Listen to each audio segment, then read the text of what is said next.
ವಸುದೇವಸುತಂ ದೇವಂ ಕಂಸಚಾಣೂರಮರ್ಧನಂ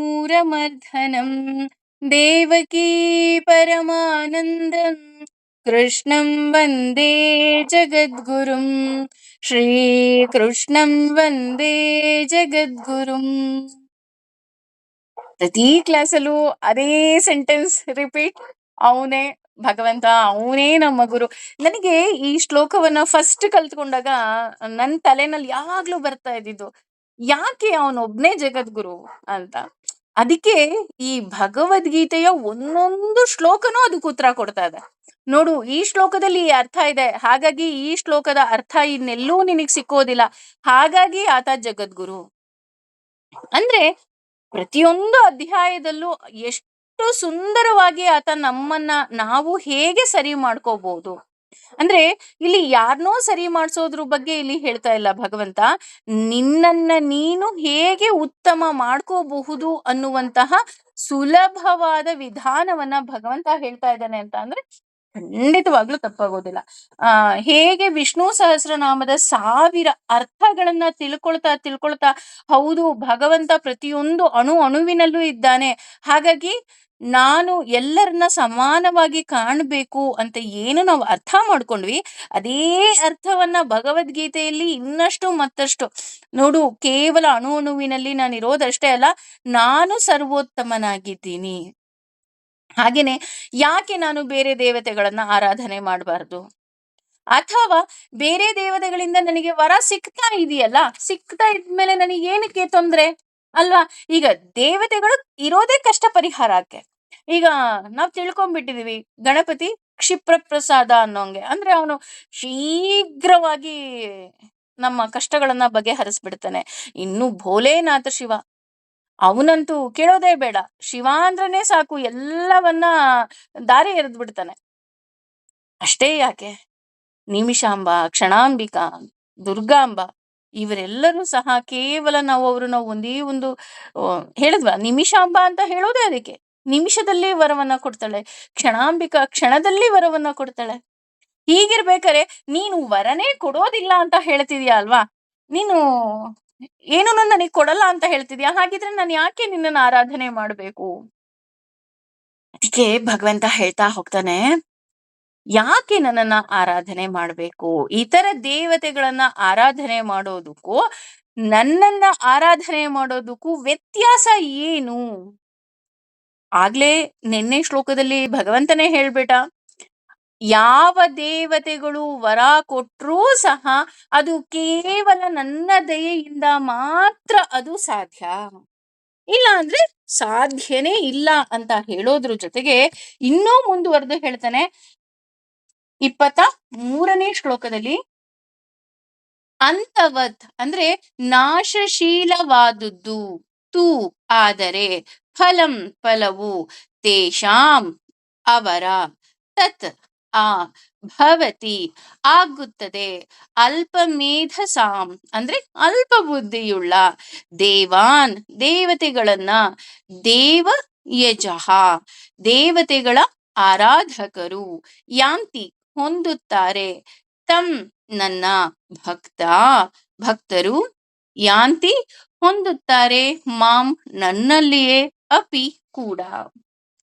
ನಾವ್ ಹೇಳಿದ್ವಲ್ಲ, ಈ ಭೂಮಿ ಇರೋದೇ ಮಾಯೆಯಲ್ಲಿ, ಈ ಮಾಯೆಯಲ್ಲಿ ಇದ್ದಾಗ ಏನ್ ಮಾಡ್ತಾನೆ ಭಗವಂತ, ನನ್ನ ಹತ್ರ ಯಾರಿಗೂ ಬರಬಾರ್ದು, ಈ ಮಾನವರಿಗೆ ಬುದ್ಧಿನೇ ಇಲ್ಲ, ನನ್ನ ಹತ್ರ ಏನೂ ಕೇಳಲೇಬಾರ್ದು ಅಂತ ಏನ್ ಮಾಡ್ತಾನೆ, ನಾವೆಲ್ಲ ನಮ್ಗೆಲ್ಲ ಆಸೆ ಜಾಸ್ತಿ ಅಲ್ವಾ, ಹಾಗಾಗಿ ಬೇರೆ ದೇವತೆಗಳಿಂದ ಆಸೆಗಳನ್ನ ಈಡೇರಿಸ್ತಾ ಹೋಗ್ತಾನೆ, ಹಾಗೂ ನಮಗೆ ಅರಿವಿಲ್ಲದೆ ಈ ಮಾಯೆಯಲ್ಲಿ ಸಿಲುಕಿಸ್ತಾ ಹೋಗ್ತಾನೆ. ಯಾಕೆ ಅಂದ್ರೆ ಈ ಆತ್ಮ ಮತ್ತೆ ಮತ್ತೆ ಮತ್ತೆ ಮತ್ತೆ ಹುಟ್ಟು ಬರ್ಲಿ ಅಂತ.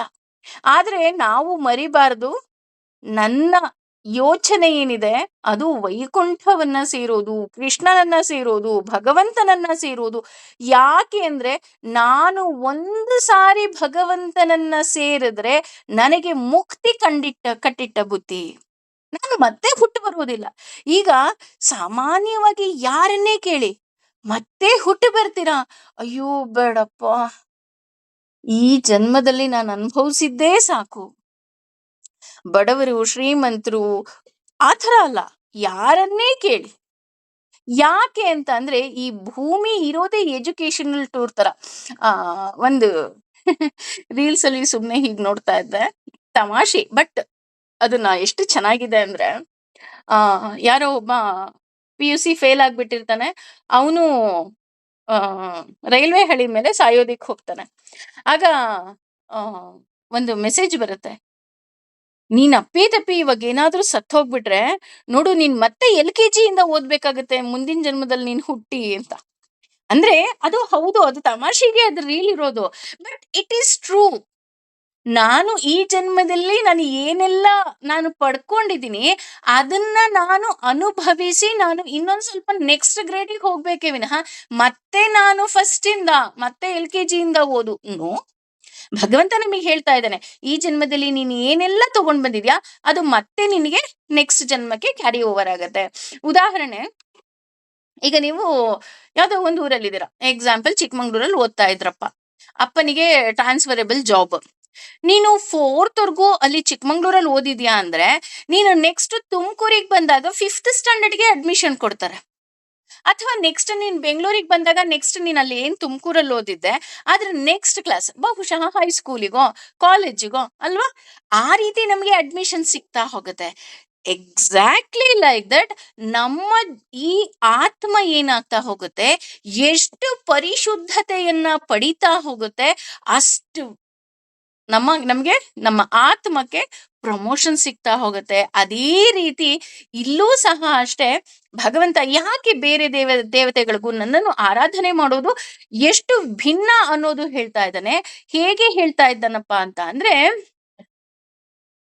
ಅಂತವಂತು ಫಲಂ ತೇಷಾಂ ಅಂದ್ರೆ, ನೋಡು ಅರ್ಜುನ, ಇತರ ದೇವತೆಗಳನ್ನ ಆರಾಧನೆ ಮಾಡೋದಕ್ಕೂ ನನ್ನನ್ನ ಆರಾಧನೆ ಮಾಡೋದಕ್ಕೂ ವ್ಯತ್ಯಾಸ ಬಹಳ ಇದೆ. ಇತರೆ ದೇವತೆಗಳನ್ನ ಆರಾಧನೆ ಮಾಡಿ ವರ ಪಡೆದಾಗ ಅದಕ್ಕೊಂದು ಲಿಮಿಟ್ ಅನ್ನೋದಿರುತ್ತೆ. ಟೈಮ್ ಲಿಮಿಟ್ ಇರ್ಬೋದು, ಅಥವಾ ಒಂದು ಲಿಮಿಟೇಷನ್ ಇದೆ. ಅದಕ್ಕೆ ಇಲ್ಲಿ ಹೇಳ್ತಾ ಇರೋದು ಅಂತವಂತು. ಈಗ ನೀನು ಗಣಪತಿಯನ್ನ ಪೂಜೆ ಮಾಡಿದ್ರೆ ಕೇವಲ ವಿದ್ಯೆ ಸಿಗ್ತಾ ಹೋಗುತ್ತೆ, ಲಕ್ಷ್ಮಿಯನ್ನ ಪೂಜೆ ಮಾಡಿದ್ರೆ ಕೇವಲ ಹಣ ಸಿಗ್ತಾ ಹೋಗುತ್ತೆ, ಅಥವಾ ದುರ್ಗೆಯನ್ನ ಪೂಜೆ ಮಾಡೋದ್ರಿಂದ ನಿನಗೇನಾಗ್ತಾ ಹೋಗುತ್ತೆ, ಯಾವುದೋ ಒಂದು ಕೆಲಸ ಕಾರ್ಯ ನಿಂತು ಹೋಗಿರುತ್ತೆ, ಅದಾಗತ್ತೆ, ಇಲ್ಲ ಅಂತ ನಾನು ಹೇಳ್ತಾ ಇಲ್ಲ. ಆದರೆ ಯಾವಾಗ ನೀನು ಅಂದ್ರೆ ಅನಂತವಾದ ಫಲ ಸಿಗೋದಕ್ಕೆ ನಿಂಗೆ ಚಾನ್ಸೇ ಇಲ್ಲ, ಲಿಮಿಟ್ ಇದೆ ಅಲ್ಲಿ ನಿನಗೆ. ಆದ್ರೆ ಯಾರು ಇತರ ದೇವತೆಗಳನ್ನ ಆರಾಧನೆ ಮಾಡ್ತಾರೋ ಅವರು ಅಲ್ಪಚೇತಸ, ಅಂದ್ರೆ ಅವರ ಬುದ್ಧಿ ಏನಾಗಿದೆ, ಅಲ್ಪಚೇತಸ, ಬುದ್ಧಿ ಕಮ್ಮಿ ಇದೆ. ಈಗ ಉದಾಹರಣೆ ಹೇಳ್ಬೇಕು ಅಂತ ಅಂದ್ರೆ, ನಾನು ಒಂದ್ಸಲ ಎಕ್ಸಾಂಪಲ್ ಕೊಟ್ಟಿದ್ದೆ, ಅಮ್ಮ ದುಡ್ಡು ಕೊಟ್ಲು ಅಂದ ತಕ್ಷಣ ನಾವು ಪಾನಿಪುರಿಗೋ ಅಥವಾ ಇನ್ನೊಂದಕ್ಕೋ ಖರ್ಚು ಮಾಡಿದಾಗ ಏನಾಗ್ತಾ ಹೋಗುತ್ತೆ, ದುಡ್ಡು ಖಾಲಿ ಆಗೋಗುತ್ತೆ.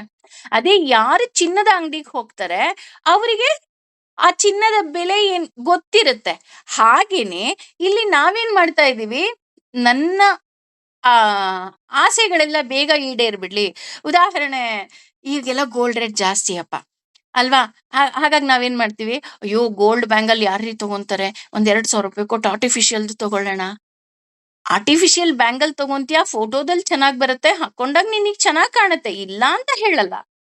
ಆದ್ರೆ ಒಂದಲ್ಲ ಒಂದು ದಿನ ಅದೇನಾಗ್ತಾ ಹೋಗುತ್ತೆ, ಮಬ್ಬಾಗತ್ತೆ, ಅದ್ರ ಶೇಡ್ ಕಳ್ಕೊಳ್ಳುತ್ತೆ, ಅದನ್ನ ಮತ್ತೆ ನಿಂಗೆ ರೀಯೂಸ್ ಮಾಡೋದಿಕ್ ಆಗೋದಿಲ್ಲ. ಆದ್ರೆ ನಿನಗೆ ರೇಟ್ ಜಾಸ್ತಿ ಅಂತ ಗೊತ್ತಿದ್ದು ಈಗ ನೀನು ಬಂಗಾರದ ಬಳೆಯನ್ನ ತಗೊಂಡೆ ಅಂತ ಅಂದ್ರೆ, ಅದು ಶೇಡ್ ಕಮ್ಮಿ ಆಯ್ತು, ಡಿಸೈನ್ ಹಳೇದಾಯ್ತು ಅಂದ್ರೂ ಬಂಗಾರದ ಅಂಗಡಿಯವನು ಅದಕ್ಕಿಂತ ಜಾಸ್ತಿ ರೇಟಿಗೆ ತಗೊಳ್ತಾನ. ಉದಾಹರಣೆ, ಸಪೋಸ್ ಯಾರು 2000 ಅಲ್ಲಿ ಏನೋ ಗೋಲ್ಡ್ ಮಾಡ್ಸಿದ್ರಪ್ಪ, ಅವಾಗ ಗೋಲ್ಡ್ ರೇಟ್ ಎಷ್ಟಿತ್ತು, ಓನ್ಲಿ 450 500 ಇತ್ತು. ಈಗ ಅದೇ ಬಂಗಾರ ನಾನು ಅಂಗಡಿ ಕೊಟ್ಟು ಕೊಡಕ್ ಹೋಗ್ತೀನಿ ಅಂದ್ರೆ ಈಗಿನ ರೇಟಿಗೆ ತಗೊಳ್ತಾರೆ ಅಲ್ವಾ. ಹಾಗೇನೆ ಇಲ್ಲಿ ನಾವೇನ್ ಮಾಡ್ತಾ ಇದೀವಿ, ಈ ತರ ದೇವತೆಗಳು ಬೇಗ ವರ ಕೊಟ್ಬಿಡ್ತಾರೆ ಅಂತ ಏನ್ ಮಾಡ್ತಾ ಹೋಗ್ತೀವಿ, ಬೇರೆ ದೇವತೆಗಳ ಮೊರೆ ಹೋಗ್ತಾ ಇದೀವಿ. ಆದ್ರೆ ಅವ್ರು ಎಲ್ಲರೂ ಸಹ ಅಲ್ಪಚೇತಸರು, ಅವರಿಗೆ ಬುದ್ಧಿ ಕಮ್ಮಿ ಇದೆ. ಇದು ಹೇಗ್ ಗೊತ್ತಾಗುತ್ತೆ ನನಗ್ ಬುದ್ಧಿ ಕಮ್ಮಿ ಇದೆ, ನಾನು ಈ ದೇವ್ರನ್ನ ಪೂಜೆ ಮಾಡಬಾರ್ದು ಅಂತ? ಯಾಕೆ ಅಂತ ಅಂದ್ರೆ, ಇಲ್ಲಿ ಕೃಷ್ಣನೇ ಹೇಳ್ತಾ ಇದ್ದಾನೆ, ಎಲ್ಲಾ ಶಾಸ್ತ್ರಗಳು ಪುರಾಣಗಳು ಹೇಳುವ ಹಾಗೆ ನನ್ನನ್ನೇ ಆರಾಧನೆ ಮಾಡ್ತಾರೆ. ಯಾರು ಅಲ್ಪಚೇತಸರಲ್ಲ, ಬುದ್ಧಿ ಜಾಸ್ತಿ ಇದೆ. ಅವರು ಶಾಸ್ತ್ರಗಳು ಏನ್ ಹೇಳಿದೆ, ಪುರಾಣಗಳು ಏನ್ ಹೇಳಿದೆ, ಆ ದೇವತೆಗಳನ್ನ ಪೂಜೆ ಮಾಡ್ತಾ ಹೋಗ್ತಾರೆ. ಉದಾಹರಣೆ, ಭಗವದ್ಗೀತೆಯನ್ನ ಕೇಳಿದಾಗ, ಭಾಗವತವನ್ನ ಕೇಳಿದಾಗ, ಅಥವಾ ಯಾವುದೇ ಒಂದು ಪುರಾಣವನ್ನ ಕೇಳಿದಾಗ ನಮಗೆ ಗೊತ್ತಾಗೋದು ಒಂದೇ, ನಾನು ಎಲ್ಲರಲ್ಲಿ ಆತ್ಮಸ್ವರೂಪಿಯಾಗಿ ಕುಳಿತಿದ್ದೇನೆ ಅಲ್ವಾ. ವಿಷ್ಣು ಸಹಸ್ರನಾಮದಲ್ಲೂ ಅದೇ ಹೇಳೋದು, ಭಗವದ್ಗೀತೆಯಲ್ಲೂ ಭಗವಂತನ ನುಡಿಯಲ್ಲಿ ಅವನೇ ಹೇಳ್ತಾ ಇದ್ದಾನೆ. ಹಾಗಾಗಿ ಇದು ಯಾರಿಗೆ ತಿಳಿಯುತ್ತೋ ಅವರು ನನ್ನನ್ನ ಆರಾಧನೆ ಮಾಡ್ತಾರೆ. ಗೋಲ್ಡ್ ರೇಟ್ ಜಾಸ್ತಿ ಆಗಿದ್ರು ಪರವಾಗಿಲ್ಲಪ್ಪ, ನನಗೆ ಈ ವರ್ಷ ತಗೊಳಕ್ ಆಗ್ಲಿಲ್ವಾ, ನೋ ಪ್ರಾಬ್ಲಮ್, ಆ ದುಡ್ಡನ್ನ ನಾನು ಬ್ಯಾಂಕ್ ಅಲ್ಲಿ ಫಿಕ್ಸೆಡ್ ಹಾಕ್ತೀನಿ, ಅದು ಡಬಲ್ ಆಗತ್ತೆ, ಅಂದ್ರೆ ಸ್ವಲ್ಪ ಇಂಟ್ರೆಸ್ಟ್ ಆದ್ರೂ ಸೇರಿಸ್ಕೊಡ್ತಾನೆ, ಇನ್ನೊಂದ್ ಸ್ವಲ್ಪ ನಾನು ದುಡ್ಡು ಹಾಕಿ ಮುಂದಿನ ವರ್ಷನಾದ್ರೂ ನಾನು ಗೋಲ್ಡ್ ಬ್ಯಾಂಗಲ್ಲೇ ತಗೊಂತೀನಿ, ನನಗೆ ಆರ್ಟಿಫಿಷಿಯಲ್ ಬ್ಯಾಂಗಲ್ ಬೇಡ ಅಲ್ವಾ. ಆದ್ರೆ ಇಲ್ಲಿ ಭಗವಂತ ಇನ್ನೊಂದು ಅಂಡರ್ಲೈನ್ ಸ್ಟೇಟ್ಮೆಂಟ್ ಕೊಡ್ತಾ ಇದ್ದಾನೆ. ಅದೇನಪ್ಪಾ ಅಂತ ಅಂದ್ರೆ, ಇದಕ್ಕೆ ಅವರವರ ಯೋಗ್ಯತೆಯೇ ಸಾಕ್ಷಿ. ನಮಗ್ ಗೊತ್ತು, ಭಗವಂತ ಅವರವರ ಯೋಗ್ಯತೆಗೆ ತಕ್ಕ ಹಾಗೆ ಜ್ಞಾನವನ್ನ ಪೂರ್ಣತೆಯನ್ನ ಕೊಡ್ತಾನೆ ಅಂತ. ಉದಾಹರಣೆ, ಈಗ ಭಗವದ್ಗೀತೆಯ ಅಷ್ಟೂ ಸಾರವನ್ನ ಯಾರೋ ಒಬ್ರು ಅಲ್ಪಚೇತಸರು ಇದ್ದಾರೆ ಅಂತ ಅನ್ಕೊಳ್ಳೋಣ. ಅವರು ಉದಾಹರಣೆಗೆ ಒಂದು ಲೋಟ ಇದ್ದ ಹಾಗೆ, ಅಂದ್ರೆ ಅವರ ಜ್ಞಾನ ಎಷ್ಟಿದೆ, ಒಂದು ಲೋಟದ ಹಾಗೆ. ನೀವ್ ಅದಕ್ಕೆ ಒಂದು ತಮ್ಗೆ ನೀರ್ ಹಾಕಿದ್ರೆ ಏನಾಗತ್ತೆ, ಒಂದು ಲೋಟ ನೀರು ಹಿಡಿಯೋವರೆಗೂ ಹಿಡಿಯುತ್ತೆ, ಆಮೇಲೆ ನೀರು ಚೆಲ್ಲಿ ವೇಸ್ಟ್ ಆಗೋಗತ್ತೆ. ಅಂದ್ರೆ ಇಲ್ಲಿ ಅಲ್ಪಚೇತಸರಿಗೆ ಯಾಕೆ ಈ ರೀತಿಯಾದಂತಹ ಉದಾಹರಣೆ ಕೊಡ್ತಾ ಇದ್ದಾನಪ್ಪ ಅಂತಂದ್ರೆ, ಉದಾಹರಣೆ ಈಗ ನೀರು ಹಾಕಿದಾಗ ಹೇಗೆ ವ್ಯರ್ಥವಾಯ್ತೋ, ಅಂತಹವರಿಗೆ ನಾವು ಜ್ಞಾನವನ್ನ ತಿಳುವಳಿಕೆಯನ್ನ ಕೊಟ್ಟಾಗಲೂ ಸಹ ಅದು ವ್ಯರ್ಥವಾಗ್ತಾ ಹೋಗುತ್ತೆ ವಿನಃ ಶೇಖರಣೆ ಮಾಡಿಕೊಳ್ಳುವಷ್ಟು ಶಕ್ತಿ ಅವರಲ್ಲಿ ಇರೋದಿಲ್ಲ. ಹಾಗಾಗಿ ನೀವು ಅವರ ಬಳಿ ಹೋಗಿ ನೀವ್ ಏನೇ ಹೇಳಿದ್ರು ಸಹ ದಟ್ ಇಸ್ ಮೀನಿಂಗ್ಲೆಸ್. ಇಲ್ಲ, ನೀನು ಕೃಷ್ಣನನ್ನ ಆರಾಧನೆ ಮಾಡ್ಬೇಕು, ನೋಡು ಕೃಷ್ಣ ಹೇಳಿದಾನೆ, ನೀನು ಈ ರೀತಿ ಆಡಂಬರಕ್ಕೆ ಹೋಗ್ಬಾರ್ದಂತೆ, ನೀನು ನಿನ್ನಲ್ಲಿ ನೀನು ಭಗವಂತನನ್ನ ಕಾಣ್ಬೇಕಂತೆ ಅಂತ ಹೇಳಿದ್ರು ಅವ್ರೇನಂತಾರೆ, ಇಲ್ಲಪ್ಪ ನಮ್ಮ ಶಾಸ್ತ್ರಿಗಳು ಹೇಳಿದ್ದಾರೆ, ನಾನು ಹೋಗಿ ಈ ಹೋಮ ಹವನ ಪೂಜೆ ಪುನಸ್ಕಾರ ಇದನ್ನೇ ಮಾಡಿಸ್ತೀನಿ ಅಲ್ವಾ.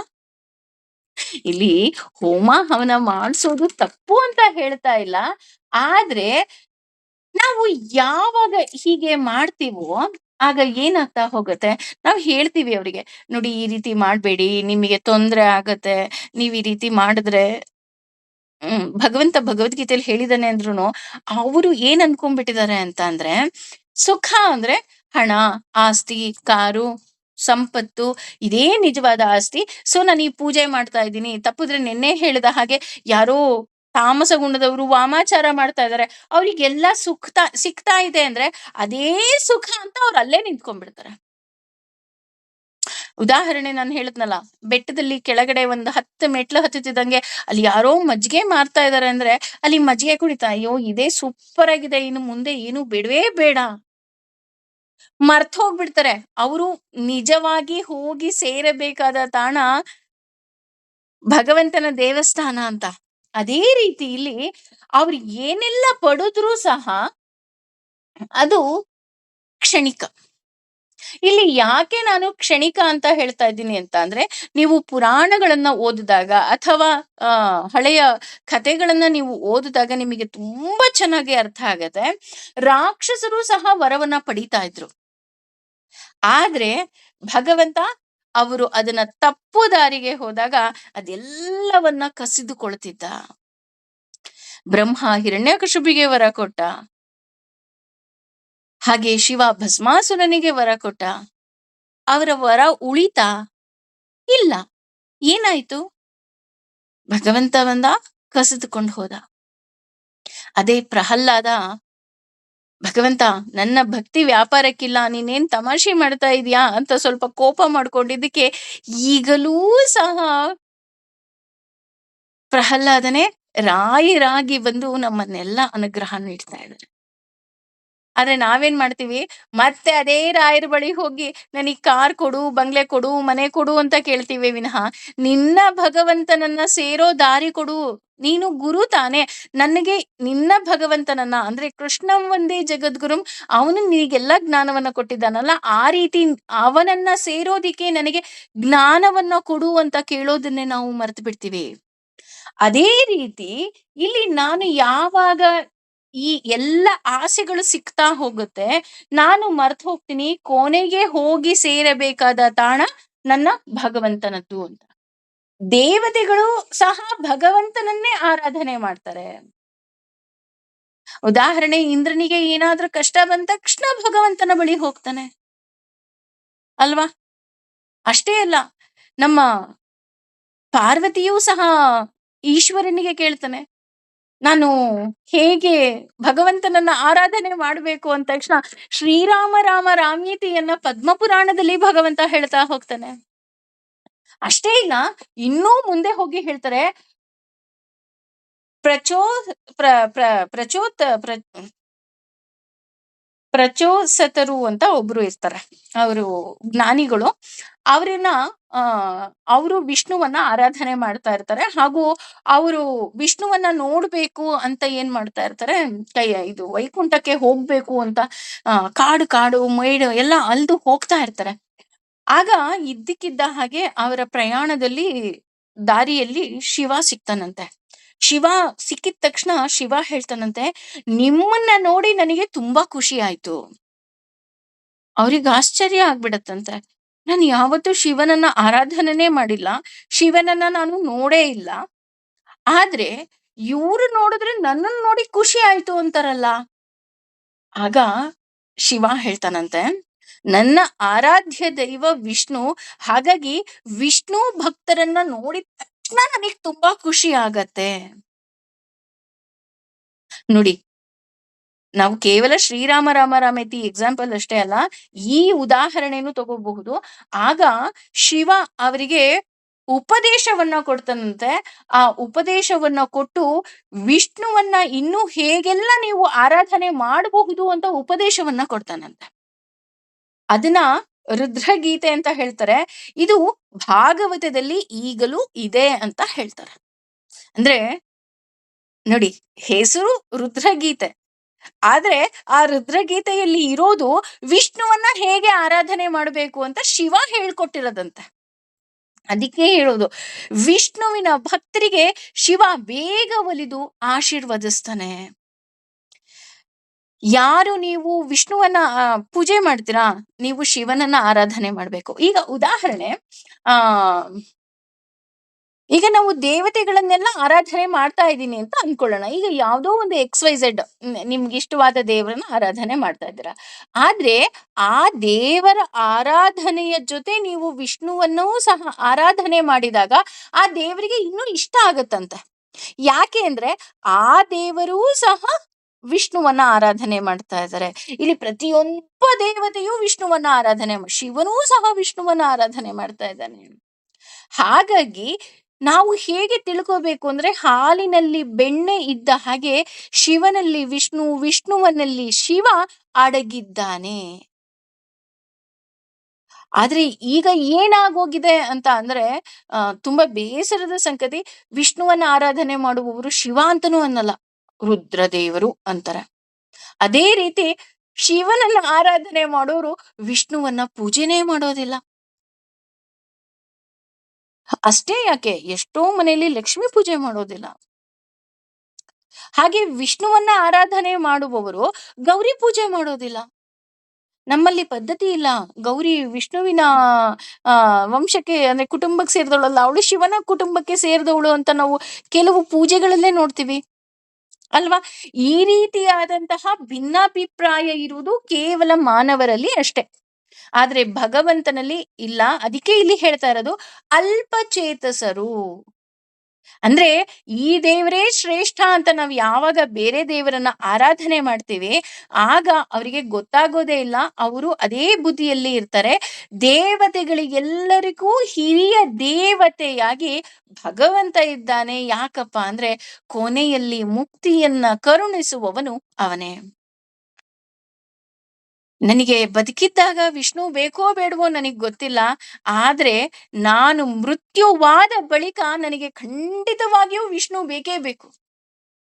ಇದಕ್ಕೆ ಇನ್ನೂ ಒಂದು, ಈಗ ಎಲ್ರಿಗೂ ಅರ್ಥ ಆಗೋ ಹಾಗೆ ಹೇಳ್ಬೇಕು ಅಂತ ಅಂದ್ರೆ, ಅಪಮೃತ್ಯು ಆಗಿ ಯಾರೋ ಒಬ್ರು ತೀರ್ಕೊಂಡ್ರು ಅಂತ ಅನ್ಕೊಳ್ಳೋಣ. ಅವರಿಗೆ ಆ ಆತ್ಮ ಅಂತರಾತ್ಮ ಆಗಿರುತ್ತೆ, ಅದು ಸುತ್ತುತ್ತಾ ಇರುತ್ತೆ. ಅದಕ್ಕೆ ಮುಕ್ತಿ ಬೇಕು ಅಂದಾಗ ನಾವು ಮಾಡಿಸುವ ಪೂಜೆ ನಾರಾಯಣ ಬಲಿ ಅಲ್ವಾ? ಅಷ್ಟೇ ಯಾಕೆ, ಸತ್ತಾಗ ಕೊನೇ ದಿನ ಮಾಡೋದೇ ವೈಕುಂಠ ಸಮಾರಾಧನೆ.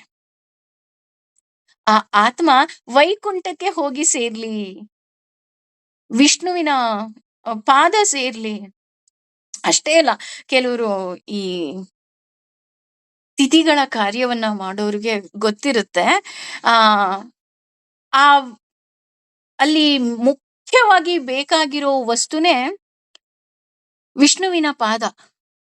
ವಿಷ್ಣುವಿನ ಪಾದ ಇಲ್ದೆ ತಿಥಿ ನಡೆಯೋದೇ ಇಲ್ಲ. ಅಂದ್ರೆ ತಿಥಿ ಕಾರ್ಯ ಅಂತ ಹೇಳ್ತಾರೆ, ಕ್ಷಮೆ ಇರ್ಲಿ. ಆ ಸಂಸ್ಕಾರಗಳು ನಡೆಯೋದೇ ಇಲ್ಲ. ಅಲ್ಲಿ ಬೇಕೇ ಬೇಕು ವಿಷ್ಣುವಿನ ಪಾದ ಇಲ್ದೆ. ವಿಷ್ಣುವಿನ ಪಾದ, ತುಳಸಿ ಇಲ್ದೆ ನಿಮಗೆ ಕೆಲ್ಸನೇ ಆಗೋದಿಲ್ಲ ಅಲ್ವಾ? ಅಂದ್ರೆ ಇದ್ರ ಅರ್ಥ ಏನು? ನಾವ್ ಅನ್ಕೊಂತ ಇದೀವಿ ಧರ್ಮ ಅರ್ಥ ಕಾಮ, ಧರ್ಮ ಅರ್ಥ. ಆ ಧರ್ಮನೂ ಇಲ್ಲ, ಕಾಮ ಅರ್ಥ, ಕಾಮ ಅರ್ಥ ಇದ್ರಲ್ಲೇ ತೊಳಲ್ತಾ ಇದೀವಿ. ಆದ್ರೆ ನಮಗ್ ಕೊನೆಗ್ ಗೊತ್ತಾಗುತ್ತೆ ಮೋಕ್ಷ ಬೇಕೇ ಬೇಕು. ಎಷ್ಟು ಜನ್ಮವನ್ನ ಎತ್ತುತ್ತೀಯ ಅಲ್ವಾ? ಹಾಗಾಗಿ ಎಲ್ಲಾ ದೇವರನ್ನ ಆರಾಧಿಸಿದವರು ಆಯಾ ದೇವತೆಗಳಿಗೆ ನೆಲೆಯಲ್ಲಿ ಸೇರ್ತಾರೆ. ಆದ್ರೆ ನನ್ನನ್ನ ಆರಾಧನೆ ಮಾಡುವವರು ನನ್ನನ್ನ ಬಂದು ಸೇರ್ತಾರೆ. ಅಂದ್ರೆ ಇಲ್ಲಿ ನನ್ನನ್ನ ಬಂದು ಸೇರ್ತಾರೆ ಅಂದ್ರೆ ನನಗೆ ಮುಕ್ತಿ ಬೇಕಾ? ನಾನು ಭಗವಂತನನ್ನೇ ಆರಾಧಿಸ್ಬೇಕು. ಆದರೆ ಅವರೆಲ್ಲ ನನ್ನ ಪರಿವಾರದವರೆಂದು ತಿಳಿದು ಆರಾಧನೆ ಮಾಡುವುದರಿಂದ ಆಯಾ ದೇವತೆಗಳ ಲೋಕಕ್ಕೆ ಆ ಮನುಷ್ಯ ಹೋಗಿ ಸೇರ್ತಾನೆ. ಈಗ ಬಹುಶಃ ನೀವು ಯಾರೋ ದೇವಿಯನ್ನ ಆರಾಧನೆ ಮಾಡ್ತಿದ್ದೀರಾ, ಆ ದೇವಿಯ ಲೋಕಕ್ಕೆ ನೀವು ಹೋಗಿ ಸೇರ್ಬೋದು. ಅಥವಾ ಗಣಪತಿಯನ್ನ ಆರಾಧನೆ ಮಾಡ್ತಿದ್ದೀರಾ, ಗಣಪತಿಯ ಲೋಕಕ್ಕೆ ಹೋಗಿ ಸೇರ್ಬೋದು. ಶಿವನನ್ನ ಆರಾಧನೆ ಮಾಡ್ತಿದ್ದೀರಾ, ಶಿವನ ಕೈಲಾಸಕ್ಕೆ ಹೋಗಿ ಸೇರ್ಬೋದು. ಇಲ್ಲ ಅಂತ ಹೇಳ್ತಾ ಇಲ್ಲ. ಆದರೆ ಆ ದೇವತೆಗಳೆಲ್ಲ ಲೋಕಗಳು ಹೇಗೆ ಅಂತ ನೋಡೋದಾದ್ರೆ, ದುಡ್ಡು ಕೊಟ್ಟು ಹೋಟ್ಲಲ್ಲಿದ್ದ ಹಾಗೆ. ಈಗ ನನ್ನ ಹತ್ರ ದುಡ್ಡಿತ್ತು, ನಾನು ಎಷ್ಟೋ ದಿನ ಆ ಹೋಟ್ಲಲ್ಲಿದ್ದೆ. ಆದ್ರೆ ಒಬ್ಬ ಮಹಾರಾಜ ಇದ್ದಾನೆ, ಅವನು ನನ್ನ ಸ್ನೇಹಿತ. ನಾನು ಅವನ ಮನೆಗೆ ಹೋದಾಗ, ಇವ್ರು ಮಹಾರಾಜರು ಸ್ನೇಹಿತರಂತಪ್ಪ, ಇವ್ರಿಗೊಂದು ಸ್ಪೆಷಲ್ ಟ್ರೀಟ್ಮೆಂಟ್ ಕೊಡಿ ಅಂತ ಅನ್ಬಿಟ್ಟು, ನಿಮಗೇನ್ ತಿಂಡಿ ಬೇಕು, ನಿಮಗೇನ್ ಕಾಫಿ ಬೇಕು, ನಿಮಗೆ ಕಾಫಿ ಬೇಕಾ, ತಿಂಡಿ ಬೇಕಾ, ಊಟ ಬೇಕಾ, ಏನ್ ಬೇಕೋ ಎಲ್ಲವೂ ಕೊಡ್ತಾರೆ. ಕೊನೆಗೆ ದುಡ್ಡು ಸಹ ಇಸ್ಕೊಳಲ್ಲ ಅಲ್ವಾ? ದುಡ್ಡು ಇಸ್ಕೊಂತಾರ ಫ್ರೆಂಡ್ಸ್ ಮನೆಗೆ ಹೋದ್ರೆ? ಇಲ್ಲ ಅಲ್ವಾ? ಅದೇ ರೀತಿ ನಾನು ಯಾವ ದೇವತೆಗಳ ಆರಾಧನೆ ಮಾಡಿ ಆಯಾ ದೇವತೆಗಳ ಲೋಕಕ್ಕೆ ನನ್ನ ಆತ್ಮ ಹೋದ್ರೂ ಸಹ, ನನ್ನ ಪುಣ್ಯ ಇರೋವರೆಗೂ ನಾನು ಅಲ್ಲಿರ್ತೀನಿ. ಆ ಪುಣ್ಯ ಕಳೆದ ಮೇಲೆ ಮತ್ತೆ ನಾನು ಭೂಲೋಕಕ್ಕೆ ಬರ್ತೀನಿ. ಆದ್ರೆ ನನಗೆ ಮುಕ್ತಿ ಬೇಕಾ? ನಾನು ಭಗವಂತನನ್ನ ಆರಾಧನೆ ಮಾಡಬೇಕು, ಹಾಗೂ ಆ ಭಗವಂತನ ಲೋಕವನ್ನ ನಾನು ಸೇರ್ಬೇಕು. ಉದಾಹರಣೆಗೆ ನಾವು ವಿಷ್ಣು ಸಹಸ್ರನಾಮದಲ್ಲಿ ಧ್ರುವಃ ಅಂತ ಬರುತ್ತೆ. ಅದ್ರಲ್ಲಿ ಭಗವಂತನೇ ಹೇಳಿದ್ದಾನೆ, ಜ್ಞಾನಿಗಳಿಗೆ ನಾನು ಧ್ರುವ ಲೋಕವನ್ನ ಕರುಣೆ ಮಾಡ್ತೀನಿ ಅಂತ. ಅದೇ ರೀತಿ ಇಲ್ಲಿ 4ನೇ ಪಾದದಲ್ಲಿ ಹೇಳ್ತಾ ಇದ್ದಾನೆ ಭಗವಂತ, ಮದ್ಭಕ್ತ ಯಾಂತಿ ಮಾಮಪಿ ಅಂತ. ಅಂದ್ರೆ ಯಾರು ನನ್ನನ್ನ ಆರಾಧನೆ ಮಾಡ್ತಾರೋ ಅವರು ನನ್ನ ಲೋಕವನ್ನ ಸೇರ್ತಾರೆ. ಅಷ್ಟೇ ಅಲ್ಲ, ನನ್ನ ಲೋಕಕ್ಕೂ ಬೇರೆ ಲೋಕಕ್ಕೂ ಬಹಳ ಬಹಳ ವ್ಯತ್ಯಾಸ ಇದೆ. ಹೇಳ್ತೀವಲ್ಲ, ಅರಮನೆನೇ ಬೇರೆ, ಅರಮನೆ ಅದೇ ರಾಜ್ಯದಲ್ಲಿ ಇರುವಂತಹ ಒಂದು ಹೋಟೆಲ್ಲೇ ಬೇರೆ ಅಲ್ವಾ? ಅದೇ ರೀತಿ ಇಲ್ಲಿ ಮುಕ್ತಿ ಬೇಕು ಅಂದಾಗ ನಾನು ಮತ್ತೆ ಏನ್ ಮಾಡ್ಬೇಕು? ನಾರಾಯಣನನ್ನ ಸೇರ್ಬೇಕು. ಅದರ ಜೊತೆ ಭಗವಂತ ಇನ್ನೂ ಮುಂದುವರಿತಾ ಹೇಳ್ತಾ ಹೋಗ್ತಾನೆ,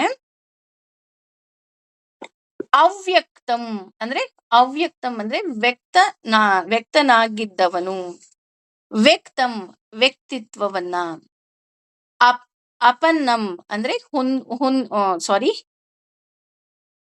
ಹೊಂದಿದವನು, ಮನ್ಯತೆ ಎಂದು ತಿಳಿದವನು ಮಾಂ ನನ್ನನ್ನು ಅಬುದ್ಧಯ ಬುದ್ಧಿಹೀನರು ಪರಂ ಪರಮೋತ್ತಮವಾದ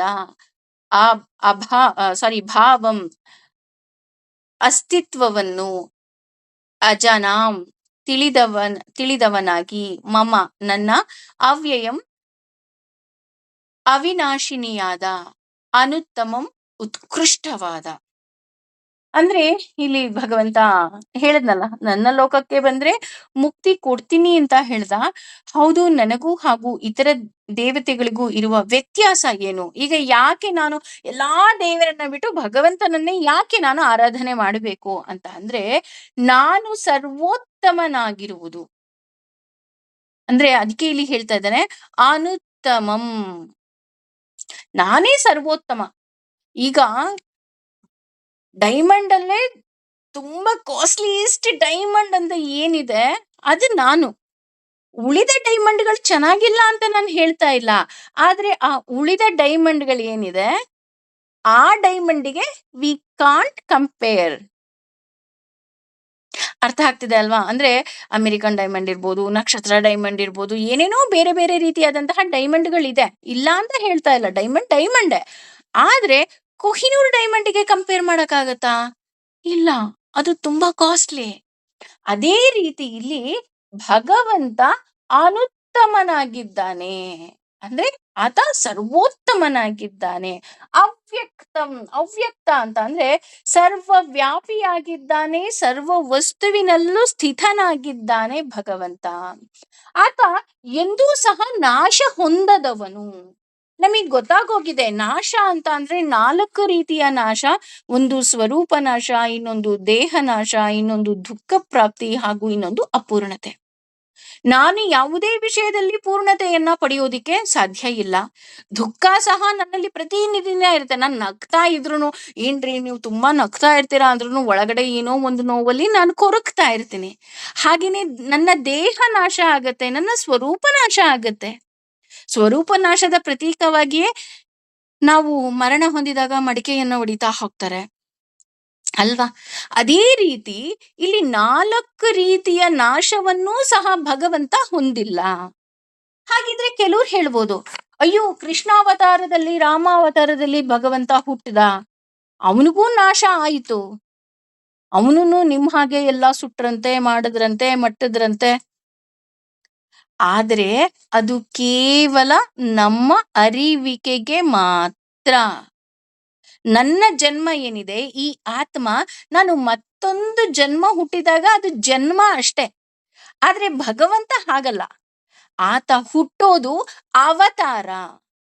ಯಾಕಪ್ಪ ನಮ್ಮ ಆತ್ಮ ಅವನ ಆತ್ಮ ಎಲ್ಲ ಒಂದೇ ಅಂತ ಅಂದಾಗ ನಂದು ಜನ್ಮ ಆಗುತ್ತೆ, ಅವನದು ಅವತಾರ ಆಗುತ್ತೆ ಅಂತಂದ್ರೆ ನನಗ್ ಗೊತ್ತಿಲ್ಲ, ನನ್ನ ಪಾಪದ ಬುತ್ತಿ ಏನಿದೆ ಅಂತ ಗೊತ್ತಿಲ್ಲ, ನಾನು ಯಾರ ಮನೇಲಿ ಹುಟ್ತೀನಿ ಅಂತ ಗೊತ್ತಿಲ್ಲ, ಅಥವಾ ಯಾರನ್ನ ಮದ್ವೆ ಆಗ್ತೀನಿ ಅಂತ ಗೊತ್ತಿಲ್ಲ, ನನಗೆ ಯಾವ ಮಗು ಆಗತ್ತೆ ಅಂತ ಗೊತ್ತಿಲ್ಲ, ಎಲ್ಲಿರ್ತೀನಿ ಅಂತ ಗೊತ್ತಿಲ್ಲ. ಮುಂದಿನ ಜನ್ಮದಲ್ಲ, ಇನ್ನು 1 ನಿಮಿಷ ಬಿಟ್ಟು ನನ್ನ ಜೀವನದಲ್ಲಿ ಏನಾಗುತ್ತೆ ನನಗ್ ಗೊತ್ತಿಲ್ಲ. ಆದ್ರೆ ಭಗವಂತ ಹಾಗಲ್ಲ, ಅವನು ಅವತಾರವನ್ನ ಎತ್ತುತ್ತಾನೆ. ಅವನು ಯಾರ ಮನೆಯಲ್ಲಿ ಹುಟ್ಟಬೇಕು, ಅವನು ಏನು ಕೆಲಸ ಮಾಡಬೇಕು, ಅವನ ಸುತ್ತ ಏನಿದೆ, ಅವನ ಲೆಕ್ಕಾಚಾರ ಏನಿದೆ, ಎಲ್ಲವೂ ಸಹ ಗಣಿತಬದ್ಧವಾಗಿದೆ, ಹಾಗೂ ಅದು ಅವನಿಗೆ ತಿಳಿದಿದೆ, ನನಗ್ ಗೊತ್ತಿಲ್ಲ ಅಲ್ವಾ? ಎಷ್ಟೋ ಸಲ ಹಂಗಾರೆ ಪ್ಲಾನ್ ಮಾಡಬಾರ್ದಾ? ಪ್ಲಾನ್ ಮಾಡ್ಬೇಕು, ಪ್ಲಾನ್ ಮಾಡಬಾರ್ದು ಅಂತ ಹೇಳ್ತಾ ಇಲ್ಲ. ಆದ್ರೆ ನಾವ್ ಏನ್ ಪ್ಲಾನ್ ಮಾಡಿರ್ತೀವೋ ಅದೇ ಪ್ರಕಾರ ನಡೆಯುತ್ತಾ? ಖಂಡಿತ ಇಲ್ಲ ಅಲ್ವಾ? ಬೇಕಾದ್ರೆ ಯಾವುದೋ ಒಂದು ಫಂಕ್ಷನ್ ಅಂತ ನೋಡಿ, ಅಯ್ಯೋ ನಾನು ಇನ್ನೂ ಚೆನ್ನಾಗಿ ಪ್ಲಾನ್ ಮಾಡಿದ್ದೆ ಕಣ್ರಿ, ಟೈಮಿಗೆ ಕರೆಕ್ಟಾಗಿ ಅವ್ರು ಬರಲೇ ಇಲ್ಲ ಅಲ್ವಾ? ಎಲ್ಲರಿಗೂ ಇದು ಎಕ್ಸ್ಪೀರಿಯನ್ಸ್ ಆಗಿರುತ್ತೆ. ಅಂದ್ರೆ ಅವನಿಗೆ ಹೇಗೆ ಬೇಕೋ ಹಾಗೆ ನಮ್ಮ ಕೈಯಲ್ಲಿ ಮಾಡಿಸ್ಕೊಳ್ತಾನೆ ಬಿಟ್ರೆ ನಾವು ಮಾಡಿದ್ದೇ perfect. No, we are not perfect. ಅದೇ ರೀತಿ ನಮಗೆಲ್ಲರಿಗೂ 4 ರೀತಿಯ ನಾಶಗಳಿದೆ, ಅವನಿಗೆ ನಾಶ ಇಲ್ಲ. ಹೇಳ್ತಾ ಹೋಗ್ತಾರೆ, ಕೃಷ್ಣ 106 ವರ್ಷ ಬದುಕದ್ನಂತೆ, ಅವನ್ ಕೂದಲು ಬೆಳ್ಳಗಾಗಿರ್ಲಿಲ್ಲ. ನಮಗ್ 40 ವರ್ಷಕ್ಕೆ ಕೂದಲು ಬೆಳ್ಳಗಾಗ್ತಾ ಹೋಗುತ್ತೆ, ಕಣ್ ಕಾಣಲ್ಲ, ಬೆನ್ನೋವಿರುತ್ತೆ, ನಡಿಯಕ್ಕಾಗಲ್ಲ, ಕೂರಕ್ಕಾಗಲ್ಲ, ಹೇಳಕ್ಕಾಗಲ್ಲ. ಭಗವಂತ ಯಾವ್ದಾರು ಅವತಾರದಲ್ಲಿ ಹೇಳಿದ ನನಗೆ ಕೂತ್ಕೊಳಕ್ಕಾಗಲ್ಲ, ನಡಿಯಕ್ಕಾಗಲ್ಲ, ಹೇಳಕ್ಕಾಗಲ್ಲ ಅಂತ? ಇಲ್ಲ ಅಲ್ವಾ? ಅದೇ ರೀತಿ ಭಗವಂತನಿಗೆ ನಾಶ ಅನ್ನೋದೇ ಇಲ್ಲ. ಇಂತಹ ನನ್ನ ಮಮ ಅದನ್ನ ಎಷ್ಟು ಸುಂದರವಾಗಿ ಹೇಳ್ತಾನಪ್ಪ ಅಂತ ಅಂದ್ರೆ, ಪರಂ ಭಾವ ಮಜಾನಂತಹ, ಅದರ ಜೊತೆ ಮಮ ವ್ಯಯ ಮನುತ್ತಮಂ ಅಂದ್ರೆ ಮಮ ಪರಂ ಭಾವಂ ಅಂತ ಹೇಳ್ತಾ, ಅಂದ್ರೆ ಆ ರೀತಿ ತಗೊಳ್ತಾ ಹೋಗ್ತಾರೆ. ಅಂದ್ರೆ ಇಂತಹ ಉತ್ಕೃಷ್ಟವಾದ ನನ್ನನ್ನ ಯಾರೂ ಅರ್ಥ ಮಾಡಿಕೊಳ್ಳೋದಿಲ್ಲ. ಅವನು ಉತ್ಕೃಷ್ಟದಲ್ಲಿ ಉತ್ಕೃಷ್ಟನಾಗಿದ್ದಾನೆ. ಆದ್ರೆ ಈ ಕಲಿಯುಗದಲ್ಲಿ ಅಥವಾ ಈ ಮನುಷ್ಯರಿಗೆ ಅರ್ಥ ಆಗದೇ ಇಲ್ಲ. ಯಾಕಪ್ಪ ಅಂತ ಅಂದ್ರೆ, ಅಜನ್ಮತಹು ಅಂತ ಹೇಳ್ತಾರೆ. ಅಂದ್ರೆ ಜನರಿಗೆ ತಿಳಿಯೋದಿಲ್ಲ ನಾನು ಯಾರು ಅಂತ. ಅಭುದ್ದಯ, ಇದಕ್ಕೆ ಮುಖ್ಯ ಕಾರಣ ಏನು ಅಂದ್ರೆ ಜ್ಞಾನ ಇಲ್ಲದೆ ಇರುವಂತದ್ದು. ಈಗ ಉದಾಹರಣೆ, ಆ ಸಣ್ಣ ಮಕ್ಳಿಗೆ ಅಂಗಡಿ ಕರ್ಕೊಂಡು ಹೋಗ್ತೀವಿ ಅಂತ ಅನ್ಕೊಳ್ಳೋಣ, ಎಕ್ಸಾಂಪಲ್. ಅಲ್ಲಿ ಯಾರೋ ನಮ್ಮ ರಿಲೇಟಿವ್ ಏನ್ ಮಾಡ್ತಾರೆ, ಆ ಮಗುಗೆ ಗೋಲ್ಡ್ ಕೊಡಿಸ್ಬೇಕು ಅಂತ ಕರ್ಕೊಂಡು ಹೋಗ್ತಾರೆ, ಅಥವಾ ನಮ್ಮ ಟೀನೇಜ್ ಮಕ್ಳನ್ನೇ ಒಂದು ಗೋಲ್ಡ್ ಕೊಡಿಸ್ಬೇಕು ಅಂತ ಕರ್ಕೊಂಡು ಹೋಗಿರ್ತಾರೆ ಅಂತ ಅನ್ಕೊಳ್ಳೋಣ. ಅವರು ನೀನು 20 ಗ್ರಾಮ್ಸ್ದು ಚೈನ್ ತಗೋ, ಅದು ತುಂಬಾ ಚೆನ್ನಾಗಿದೆ ಅಂತ ಹೇಳ್ತಾ ಇರ್ತಾರೆ. ಆದ್ರೆ ಆ ಮಗು ಏನ್ ಮಾಡ್ತಿರುತ್ತೆ ಗೊತ್ತಾ, ಯಾವ್ದೋ ಒಂದು 5 ಗ್ರಾಮ್ದು ಬ್ರಾಸ್ಲೆಟ್ ಇಟ್ಕೊಂಡ್ ಕೂತ್ಕೊಂಡ್ಬಿಟ್ಟಿರುತ್ತೆ. ಇಲ್ಲ ನಂಗೆ ಇದೇ ಬೇಕು ಇದೇ ಬೇಕು. ಅಮ್ಮ ಅಂತ ಇರ್ತಾಳೆ, ಅಯ್ಯೋ 5 ಗ್ರಾಮ್ದೇನೆ, ನಾನು ಯಾವಾಗಾದ್ರು ಕೊಡಿಸ್ತೀನಿ, ಅವ್ರು 20 ಗ್ರಾಮ್ದು ಕೊಡಿಸ್ತಿದಾರೆ, ತಗೋ ತಗೋ ಅಂತ ಅಲ್ವಾ. ಅಂದ್ರೆ ಇಲ್ಲಿ ಆ ಮಗು ಯಾಕೆ 20 ಗ್ರಾಮ್ ಚೈನ್ ಬೇಡ, 5 ಗ್ರಾಮ್ದು ಬ್ರಾಸ್ಲೆಟೇ ಬೇಕು ಅನ್ನತ್ತೆ, ಅದಕ್ಕೆ ಜ್ಞಾನ ಇಲ್ಲ ಅಲ್ವಾ. ಬಂಗಾರದ ವ್ಯಾಲ್ಯೂ ಗೊತ್ತಿಲ್ಲ, ಅಥವಾ ವೇಸ್ಟೇಜ್ ಬಗ್ಗೆನೋ, ಕೂಲಿ ಬಗ್ಗೆನೋ, ಅಥವಾ ಅದೆಷ್ಟು ಕಾಸ್ಟ್ಲಿ ಅಂತನೋ ಗೊತ್ತಿಲ್ಲ. ಈಗ ಉದಾಹರಣೆ, ನಾವು ಮಾಲಿಗೆ ಕರ್ಕೊಂಡು ಹೋದಾಗ್ಲೂ ಹಾಗೆ ಅಲ್ವಾ, ಮಕ್ಕಳು ಏನೋ ಒಂದ್ ₹5 ಚಾಕ್ಲೇಟಿಗೆ ಅಳ್ತಾ ಇರ್ತಾರೆ, ನಂಗೆ ಬೇಕು ನಂಗೆ ಬೇಕು. ಬಟ್ ಅಪ್ಪ ಅಮ್ಮನ ಆಸೆ ಇರುತ್ತೆ, ನಾನು ₹250 ಚಾಕ್ಲೇಟ್ ಕೊಡಿಸ್ಬೇಕು ಅಂದ್ರೆ, ಇವ್ರು ಏನಪ್ಪ ಇವ್ರು ₹5 ಚಾಕ್ಲೇಟಿಗೆ ಅಳತ್ತಲ್ಲ ಈ ಮಗು. ಅಂದ್ರೆ ಇಲ್ಲಿ ಗೋಲ್ಡ್ ಕೊಡ್ಸೋದು ಅಥವಾ ಚಾಕ್ಲೇಟ್ ಕೊಡ್ಸೋದು ನಿಮಗೆ ಅರ್ಥ ಆಗ್ಲಿ ಅಂತ ಹೇಳ್ತಿರೋದು. ಇಲ್ಲಿ ಅದನ್ನೇ ಹೇಳ್ತಿರೋದು ಭಗವಂತ, ಅಭುದ್ದಯ, ಜ್ಞಾನ ಇಲ್ಲ ಅವರಿಗೆ. ಈಗ ನಾನು ಯಾವುದೋ ಒಂದು ಭಗವಂತನನ್ನ ಆರಾಧನೆ ಮಾಡ್ತೀನಿ. ಈಗ ಉದಾಹರಣೆ ಗಣಪತಿಯನ್ನೇ ಆರಾಧನೆ ಮಾಡ್ತೀನಿ. ಗಣಪತಿಯನ್ನ ಆರಾಧನೆ ಮಾಡಿ ನನಗೆ ಏನೋ ಒಂದು ಪ್ರಸಾದ ಸಿಕ್ತು, ನನಗೆ ಮುಕ್ತಿನೂ ಸಿಕ್ತು, ಮುಕ್ತಿ ಹೋಗಿ ಗಣೇಶನ ಲೋಕಕ್ಕೆ ಹೋದೆ. ಆದ್ರೆ ಮತ್ತೆ ನಾನು ಭೂಲೋಕಕ್ಕೆ ಹುಟ್ಟು ಬರಬೇಕಾ? ಅದೇ ನಾನು ನಾರಾಯಣನನ್ನ ಆರಾಧನೆ ಮಾಡಿ ಅವನನ್ನ ಪೂಜೆ ಮಾಡಿದ್ರೆ ಮೋಕ್ಷದ ಜೊತೆ ಮುಕ್ತಿ ಸಿಕ್ತಿತ್ತು. ಇನ್ನೊಂದು ಜನ್ಮದಲ್ಲಿ ನಾನು ಹುಟ್ಟೋ ಅಂತಹ ಪ್ರಸಂಗನೇ ಬರ್ತಾ ಇರ್ಲಿಲ್ಲ. ನಾನು ಭಗವಂತನ ಜೊತೆ ಆರಾಮಾಗಿರ್ಬೋದಾಗಿತ್ತು ಅಲ್ವಾ. ಇದು ಯಾಕೆ ಜ್ಞಾನ ಬರೋದಿಲ್ಲಪ್ಪ ಅಂತ ಅಂದ್ರೆ, ಕಾರಣ ದೇವರ ಬಗ್ಗೆ ತಿಳುವಳಿಕೆ ಇಲ್ಲದೆ ಇರೋದು. ಅಂದ್ರೆ ಈ ತಿಳುವಳಿಕೆ ಅನ್ನೋದು ಹೇಗ್ ಬರುತ್ತೆ? ಭಗವದ್ಗೀತೆ ಅರ್ಥ ತಿಳ್ಕೊಂಡ್ರೆ ಬರುತ್ತಾ? ಭಾಗವತ ಓದಿದ್ರೆ ಬರುತ್ತಾ? ಅಥವಾ ಪುರಾಣಗಳು ಓದಿದ್ರೆ ಸಿಕ್ಕುತ್ತಾ? ಇಲ್ಲ. ಇದು ನಿಮ್ಮ ಅನುಭವದಿಂದ ಮಾತ್ರ ಬರೋದಿಕ್ಕೆ ಸಾಧ್ಯ. ನಿಮಗೆ ಅನುಭವ ಇಲ್ಲ ಅಂತ ಅಂದ್ರೆ ಖಂಡಿತವಾಗ್ಲೂ ಈಗ ನಾನು ಹೇಳೋದೆಲ್ಲ ನಿಮಗೆ ಯಾವುದೋ ಒಂದು ಫಿಲಂ ಸ್ಟೋರಿ ಹೇಳ್ದ ಹಾಗಿರುತ್ತಷ್ಟೆ. ಅದೇ ನೀವೇ ಅನುಭವಿಸಿದಾಗ, ಹೌದು ಅವ್ರೇನೇನೆಲ್ಲ ಹೇಳ್ತಿದ್ದಾರೆ ಇದು ನಿಜ ಅಂತ ನಿಮಗೆ ಅರಿವಿಗೆ ಬರ್ತಾ ಹೋಗುತ್ತೆ. ನಾವು ನಿಜವಾದ ಭಕ್ತರಾಗಿದ್ದರೆ ನೋಡಿ, ಭಗವಂತ ಎಷ್ಟು ಸುಂದರವಾಗಿ ಹೇಳ್ತಾನೆ ಅಂತ ಅಂದ್ರೆ, ನಾವು ನಿಜವಾದ ಭಕ್ತರಾಗಿದ್ರೆ ದೇವರ ಬಗ್ಗೆ ಯಾರಾದ್ರೂ ಬೈದಾಗ, ಈಗ ಕೆಲವೊಮ್ಮೆ ಏನಾಗೋಗುತ್ತೆ ಅಂತ ಅಂದ್ರೆ, ಇದು ಒಂದ್ ರೀತಿ ಪಿಡುಗು ಅಂತಾನೆ ಹೇಳ್ಬೇಕಾಗತ್ತೆ. ಯಾರೋ ಭಗವಂತನ ಬಗ್ಗೆ, ರಾಮನ ಬಗ್ಗೆ, ಕೃಷ್ಣನ ಬಗ್ಗೆ ಯಾರೋ ಬೈತಾರೆ ಅಂತ ಅನ್ಕೊಳ್ಳೋಣ. ನಾವೇನ್ ಮಾಡ್ತೀವಿ ಗೊತ್ತಾ? ಕಿವಿ ಮುಚ್ಕೊಂಡು ಎದ್ದು ಬಂದ್ಬಿಡ್ತೀವಿ. ಅಯ್ಯೋ ಅವ್ರು ಅಲ್ಲಿ ಬರೀ ದೇವ್ರ ಬಗ್ಗೆ ಬೈತಾ ಕೂತಿದ್ದಾರೆ, ನಾವ್ ಯಾಕ್ರಿ ಮಾತಾಡ್ಬೇಕು? ಆದ್ರೆ ಭಗವಂತ ಹೇಳ್ತಾ ಇದ್ದಾನೆ, ನೀನು ನಿಜವಾದ ಭಕ್ತನಾಗಿದ್ರೆ ನೀನು ಕಿವಿ ಮುಚ್ಕೊಂಡು ಬರೋದಿಲ್ಲ, ಅವರಿಗೆ ನೀನು ಉತ್ತರವನ್ನ ಕೊಟ್ಟು ಬಿಟ್ಟು ಬರ್ತೀಯಾ? ಅಂದ್ರೆ ಇಲ್ಲ, ನನ್ನ ದೇವರ ಬಗ್ಗೆ ನೀವು ಹೇಗ್ ಮಾತಾಡಿದ್ರಿ, ನಿಮಗೇನ್ ಗೊತ್ತು ದೇವ್ರ ಬಗ್ಗೆ? ಆದ್ರೆ ಹೌದು, ನೀನು ಉತ್ತರ ಕೊಟ್ಬಿಟ್ಟು ಬರ್ಬೇಕು ಅಂತ ಭಗವಂತ ಹೇಳ್ತಾ ಇದ್ದಾನೆ. ಸರಿ, ನಿನಗೆ ಉತ್ತರ ಕೊಡ್ಬೇಕು ಅಂದಾಗ ನೀನು ಭಗವಂತನ ಬಗ್ಗೆ ತಿಳ್ಕೊಂಡಿರ್ಬೇಕಲ್ವಾ? ನೀನ್ ತಿಳ್ಕೊಂಡಿದ್ಯಾ?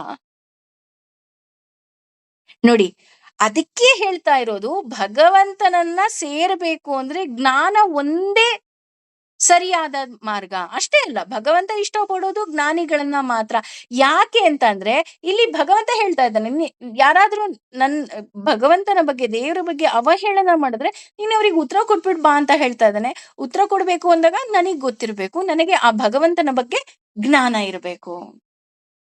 ಹಾಗಾಗಿ ನಾನು ನನ್ನ ಭಗವಂತನ ಬಗ್ಗೆ ತಿಳಿದಾಗ ಮಾತ್ರ ಇದು ಸಾಧ್ಯ ಆಗತ್ತೆ. ಯಾರೋ ಒಬ್ರು, ಹೌದ್ರಿ ನಿಮ್ಮ ಗ್ರಂಥ ತುಂಬಾ ದೊಡ್ಡದು ಅಂತೀರಾ, ಆ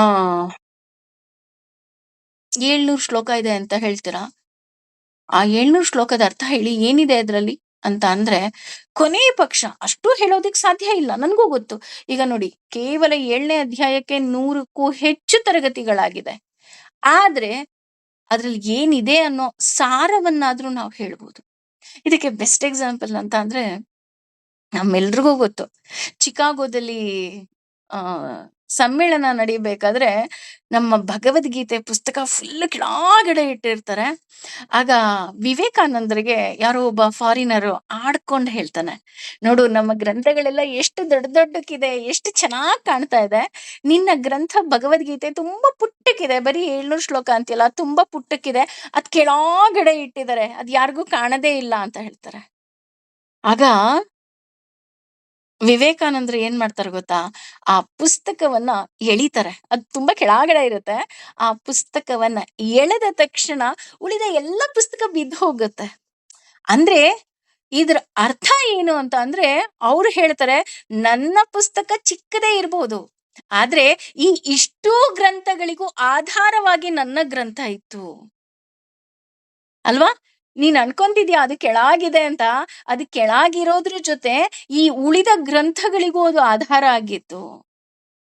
ಇದು ಯಾವಾಗ ನಮಗೆ ಗೊತ್ತಾಗುತ್ತೆ, ನನ್ನ ಗ್ರಂಥದ ಬಗ್ಗೆ, ನನ್ನ ದೇವರ ಬಗ್ಗೆ ನನಗೆ ಅಭಿಮಾನ ಇದ್ದಾಗ ಮಾತ್ರ ಇದು ಸಾಧ್ಯ.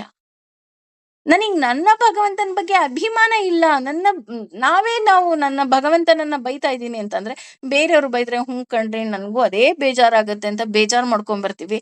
ಇದರಿಂದಲೇ ನಾವು ನೋಡಿದಂತಹ ಕೇರಳ ಸ್ಟೋರಿ ಇರ್ಬೋದು, ಇನ್ನೊಂದಿರ್ಬೋದು, ಮತ್ತೊಂದಿರ್ಬೋದು, ಪ್ರತಿಯೊಂದು ನಡೆಯುತ್ತೆ. ಆ ರೀತಿ ನಡಿಬಾರ್ದಾ? ನಮ್ಮ ಗ್ರಂಥಗಳ ಬಗ್ಗೆ, ನನ್ನ ಭಗವಂತನ ಬಗ್ಗೆ ನಾನು ಸಂಪೂರ್ಣವಾಗಿ ತಿಳ್ಕೊಂಡಿರ್ಬೇಕು.